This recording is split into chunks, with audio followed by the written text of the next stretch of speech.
Buenos días. ¿Qué tal? ¿Cómo estás, Manu? Muy buenos días, Balboa.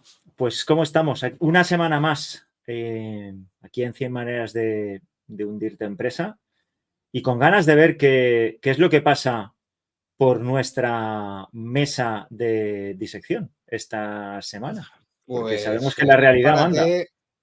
prepárate, ponte los guantes, ajustate el casco y metemos gas a fondo porque bienvenidos a todos a 100 maneras de hundir tu empresa. Hoy nos vamos a adentrar en la crisis que amenaza con llevarse por delante a KTM, el mayor fabricante de motos en Europa. Una marca que no solo domina las pistas de motocross, sino que también es sinónimo de velocidad, de aventura y de tecnología de vanguardia, pero que está pasando por sus horas más flacas.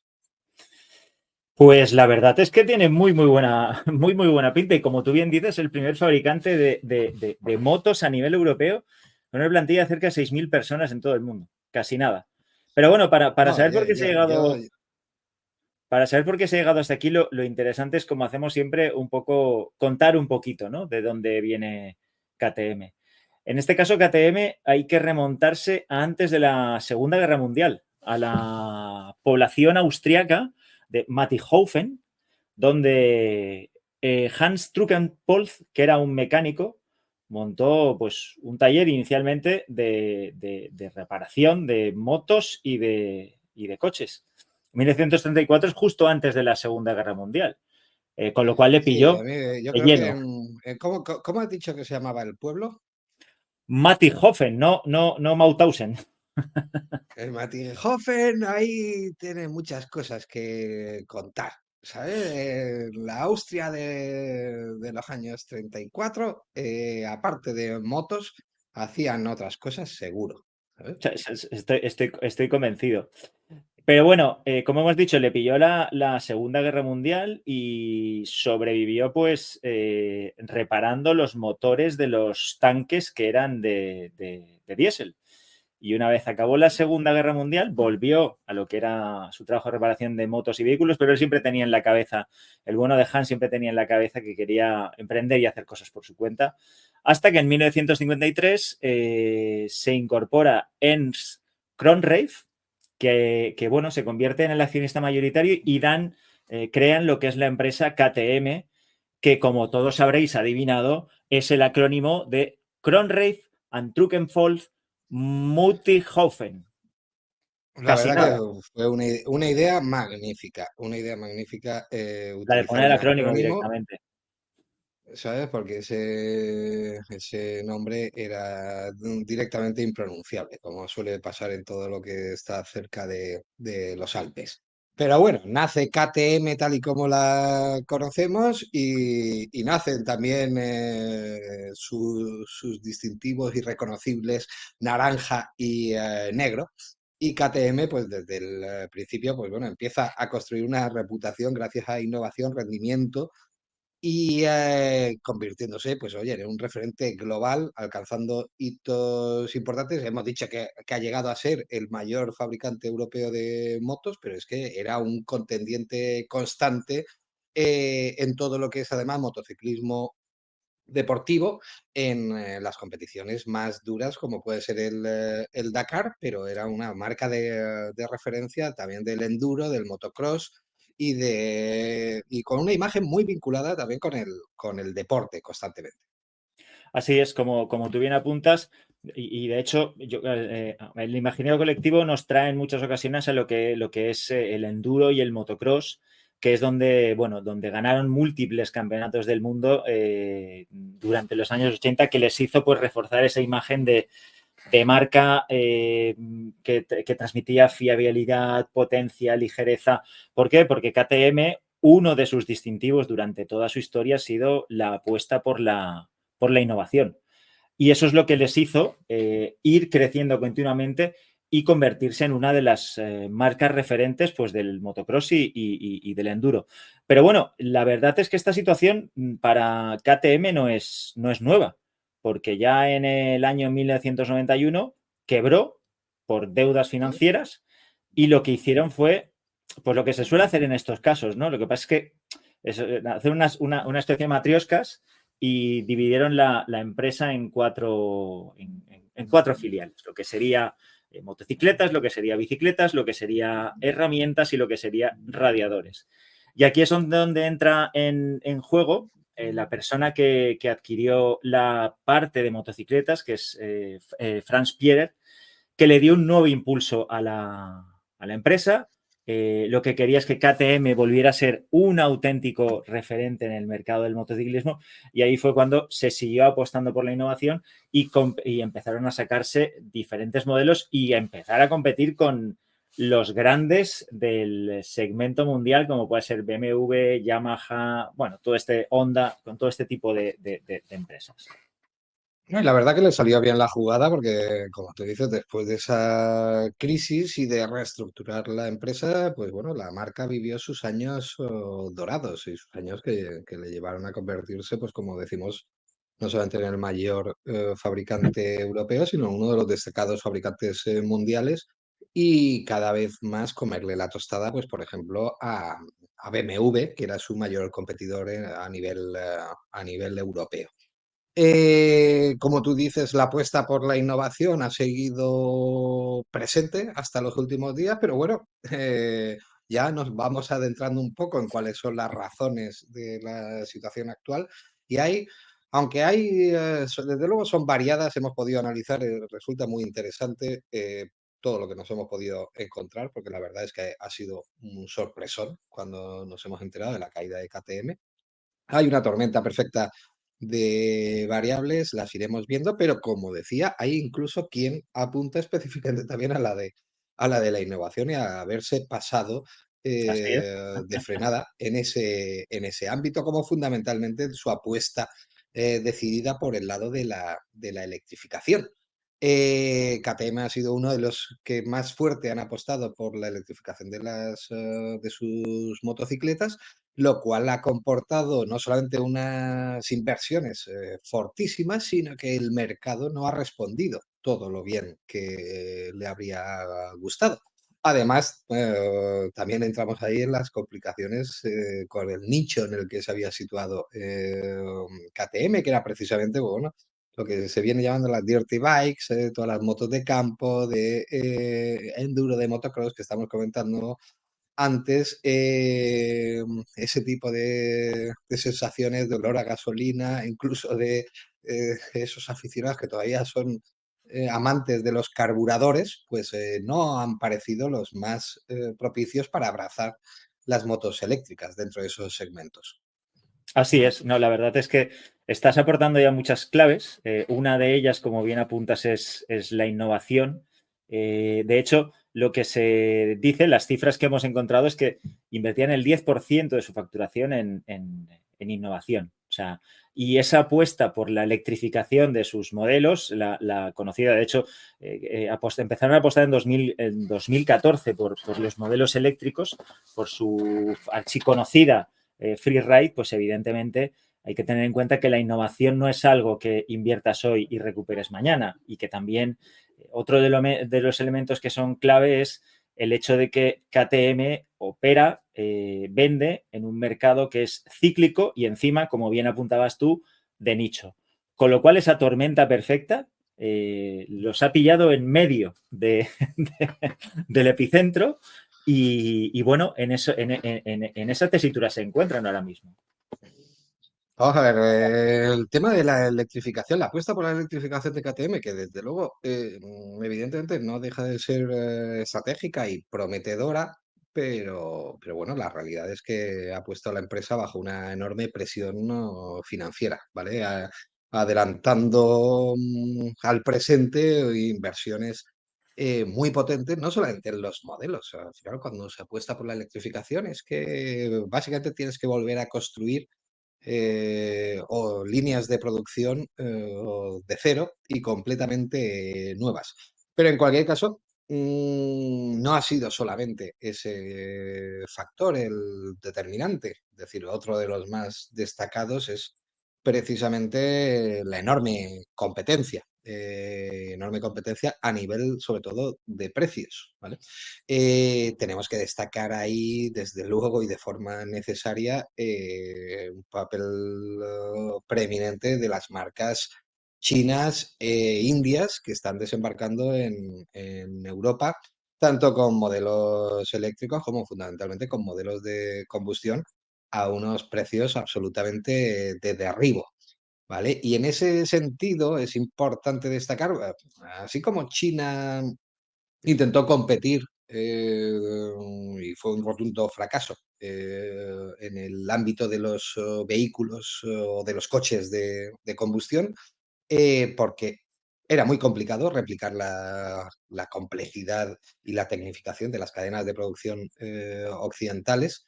Sin embargo, China se ha visto muy capaz de competir con la parte de los coches a nivel de vehículo eléctrico y desde luego con las motos en ambos ámbitos, tanto a nivel de vehículos eléctricos como a nivel de vehículos de combustión. Tanto es así que tanto en China como en la India llevan muchos años produciendo una gran parte de los modelos de los fabricantes europeos, entre ellos los de la propia KTM. Pero no solamente KTM, BMW, las propias Honda y Yamaha también fabrican parte de sus motos o la inmensa mayoría de sus motos no ya en China, sino en todo el sudeste asiático. Con lo cual, pues bueno, todos los aficionados a las motos, y yo me cuento entre ellos, pues habrán notado que en el último año, en los últimos 2 años, están desembarcando una cantidad de modelos con dotación y con una calidad muy decente a unos precios que pueden estar a la mitad de lo que estaba ofreciendo en modelos comparables KTM. De hecho, uno de los principales accionistas de KTM es una empresa cotizada de India, que es Bajaj Auto Limited, que es una empresa cotizada de India, y como tú bien dices, pues hay que aprovechar esas sinergias y bueno, pues ahí es donde producen. Entonces, como bien decimos, ahí tenemos la tormenta perfecta, porque todo esto, evidentemente, no se financia solo. El ser un sector, una empresa que depende de sectores cíclicos, hay que apuntar que la famosa crisis del COVID-19 que tantas veces hemos apuntado en este podcast hizo que solamente en 2020 KTM ingresara un 25% menos. Es una cifra muy llamativa, evidentemente. Y ahí tenemos ya todos los elementos que están llevando a KTM a encontrarse en una situación en la cual se han declarado en quiebra, no para cerrar, sino para reestructurar todo su negocio. De hecho, las noticias hablan de, corrígeme Orfeo si me equivoco, de 90 días para poder renegociar sus deudas con acreedores y ver por dónde salen realmente. No han acometido ningún plan de Vamos a ver, despido. evidentemente las marcas que ya han tenido una experiencia con un concurso de acreedores o con una quiebra, como puede ser la propia KTM, con esa quiebra del año 91 de la que salieron reestructurados y no solamente reestructurados, sino más fuerte y que llegaron a comerse el mercado, pues evidentemente cuando pues es de esperar que cuando activa esa palanca o cuando la está activando ahora, pues probablemente es con la intención de, de que se produzca otra vez lo mismo, de reestructurar la empresa, renegociar con acreedores. Es de destacar que la empresa pues, cuenta ahora con una deuda, por lo que se sabe, pues, de 120 millones de euros a corto plazo que afecta gravemente a su tesorería. Renegociar con esos acreedores, negociar también con proveedores estratégicos y, ¿por qué no? Pues como hizo hace pues ya 30 años, pues bueno, pues salir reforzada de esto. De todas formas, no parece tan sencillo como tú indicabas. Bajay ya los indios ya poseen prácticamente la mitad de la empresa y un escenario que no se puede descartar para nada es que ya directamente, pues bueno, pasen no solamente a controlarla de forma mayoritaria, sino incluso, ¿por qué no?, a absorber directamente a KTM y a partir de ahí, pues bueno, que la marca ya se diluya dentro del grupo indio, que fíjate ya las vueltas que da el mundo, que KTM ya, de hecho, representaría, pues bueno, un porcentaje poco significativo dentro de toda la cifra de facturación del gigante indio. Quiero decir que El mundo está cambiando mucho, el peso de la producción, tanto de este tema de las motocicletas, como del tema de los vehículos que hemos comentado antes, como de la industrial en general, pues bueno, está cambiando su epicentro y esto para mí, KTM, ya conecta con toda una serie de graves crisis de muchísimos fabricantes europeos y del continente europeo en su conjunto. Creo que son de todos conocidos, pues bueno, las noticias consecutivas y persistentes durante las últimas semanas y meses, pues bueno, de grandes conglomerados europeos industriales en graves apuros y que terminan cerrando sus puertas. KTM es uno más y desde luego no tiene pinta de que vaya a ser el último. No, no, no. Bueno, de hecho, de todos es bien conocido los problemas que está teniendo Volkswagen, por ejemplo. O sea, no es algo que ¿Mm? está encima de la mesa también.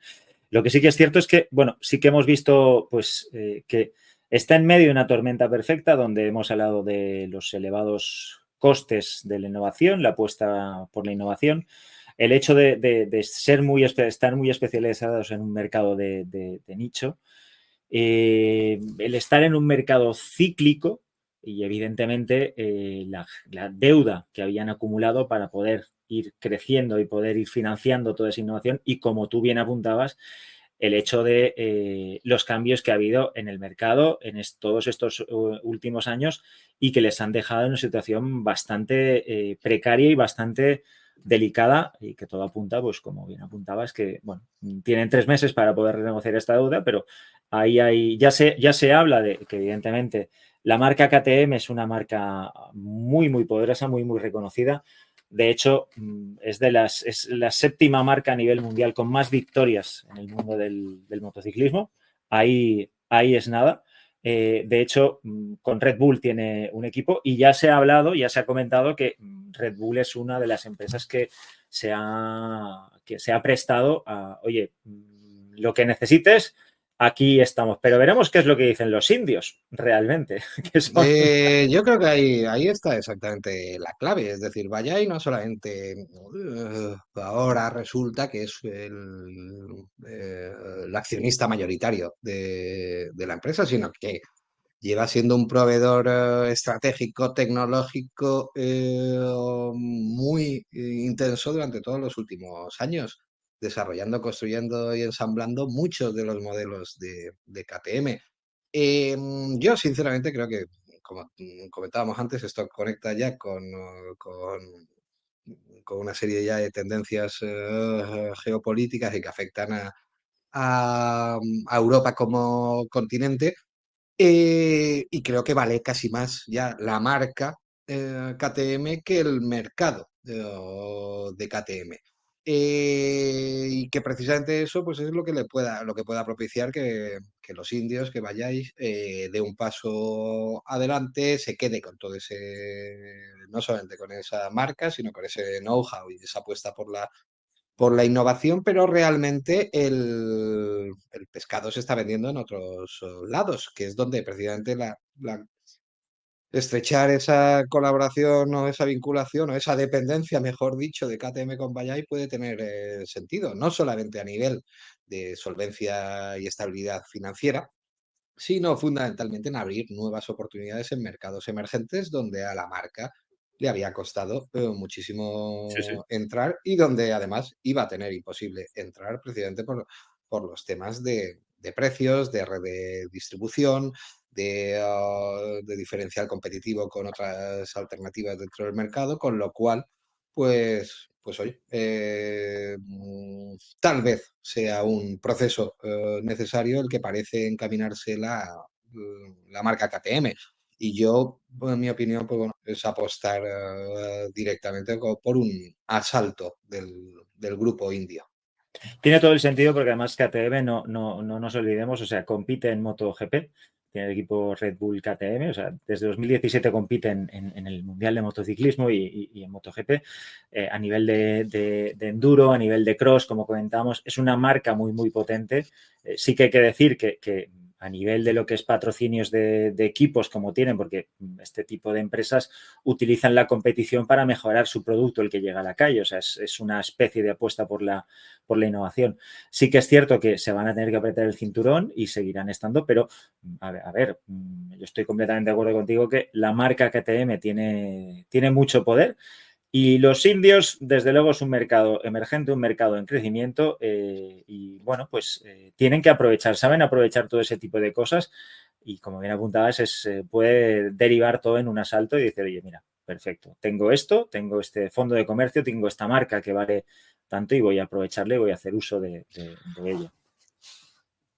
Sea como sea, pues ojalá signifique que, oye, que no desaparezca eso, ese reconocible logotipo naranja y negro de nuestras calles ni de los podios deportivos, pero precisamente igual tal vez, y en línea con lo que comentabas, pues es una oportunidad para que KTM aproveche para enfocarse en reestructurar precisamente ese portafolio de productos, ¿no? Y que se pueda tal vez concentrar en aquello que le hizo fuerte y que le hizo reconocible, que es las motocicletas pues, de alto rendimiento y sobre todo las divisiones de competición. Ese norte, como sucede cada vez que analizamos marcas que empiezan a pasar apuros y pasar dificultades, y me estoy acordando de la reciente de Harley Davidson, en cuanto se pierde un poco el referente a qué nicho te diriges y empiezas ya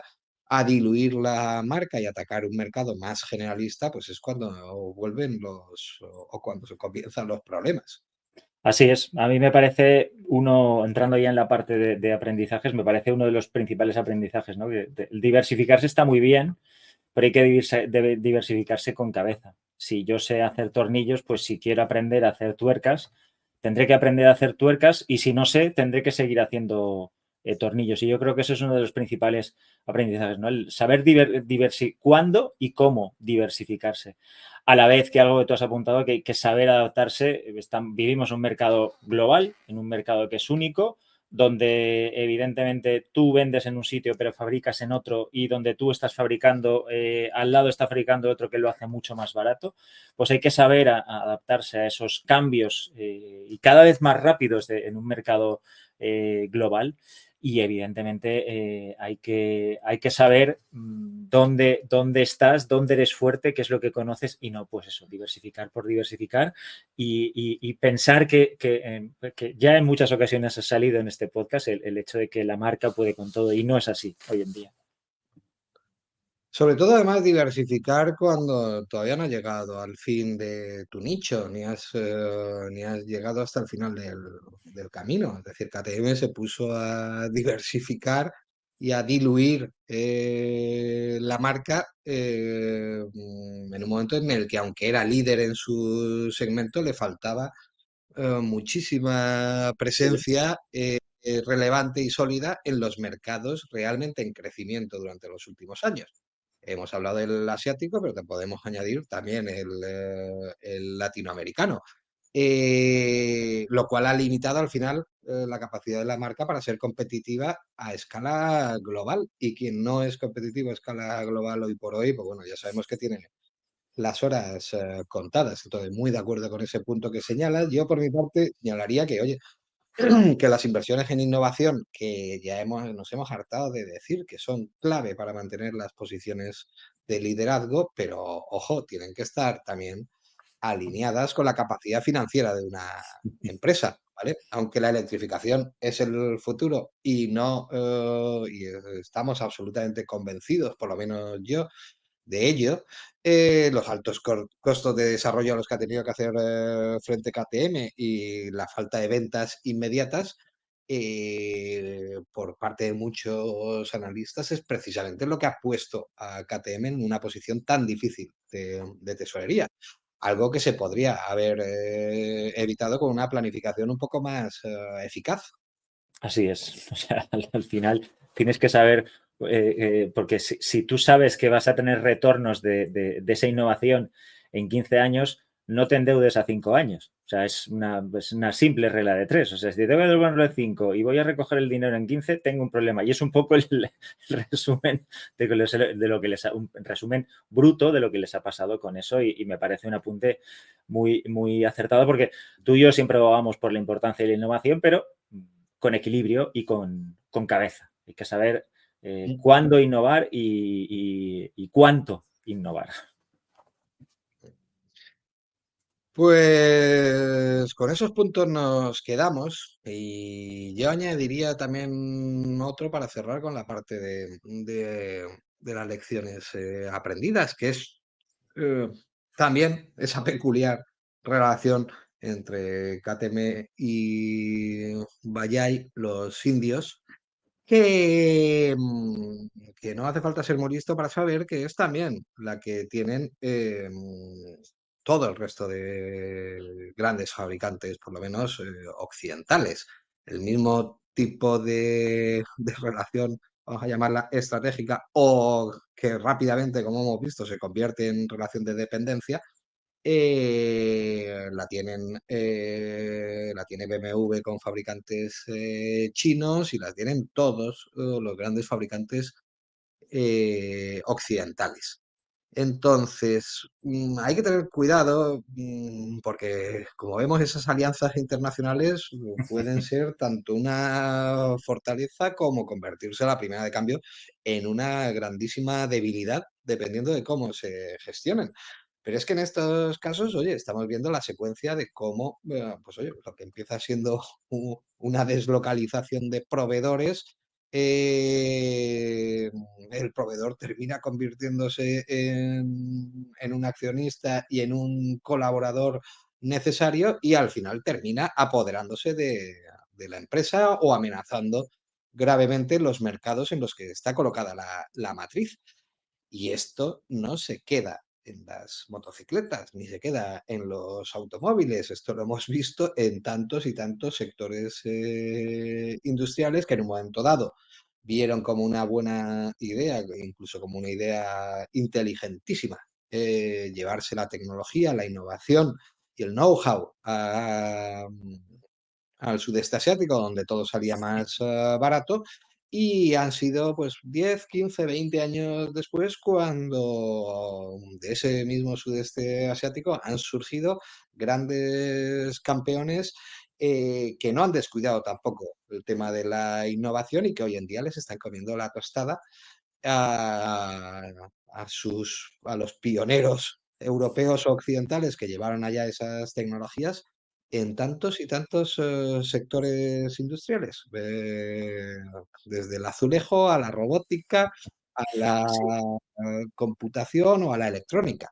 Eh, eh, con lo cual, mucho cuidado también con ese tipo de relaciones y con ese tipo de dependencia. Yo creo que Occidente, de la pandemia para acá, pues bueno, ha reflexionado un poco al respecto, y ahí asistimos a cómo se está reubicando a escala mundial eh, todas esas cadenas de suministro y esas cadenas de colaboradores y de proveedores, para intentar pues, acercarlos lo máximo posible a los países de origen, pero porque también es acercar culturalmente a aquella gente de la que dependes. Y mejor depender de otro país europeo que